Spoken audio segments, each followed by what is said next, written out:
أكثر شيء محمسا لطلعتي التيمة وعشان أصوره لكم الصخرة العجيبة هذه. أبو عبد الله، نحن الآن عند حصاة النصلة، وحصاة النصلة تقع جنوب محافظة تيمة، وسميت حصاة النصلة نسبة لهذا الجبل.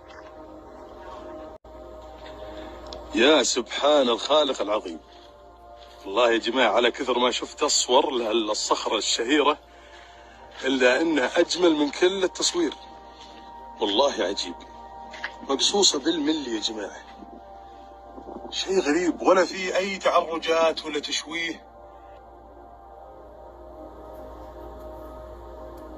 هذه الصخرة برضو من الجهة الثانية ونفس القصة، سبحان الله.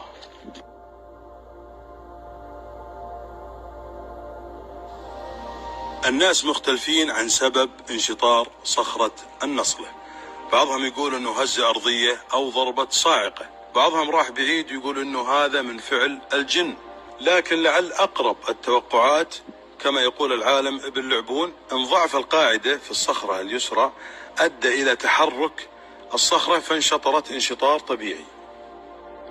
تعتبر صراحة من اجمل الموائد الصحراوية وجاية على شكل فطر. شوف الرسوم العجيبة، رسم ونقش إبداعي بما تعنيه الكلمة، والله تتعجب شلون ثابتة الصخرة العملاقة. شوف القاعدة خلاص قاضية خفيفة، تحس لو تدفة تبي تطيح. يا الله، أسأل الله إنه مكان يستحق الزيارة. لا، والمنطقة اللي بها الصخرة جميلة جدا، طلعات مكش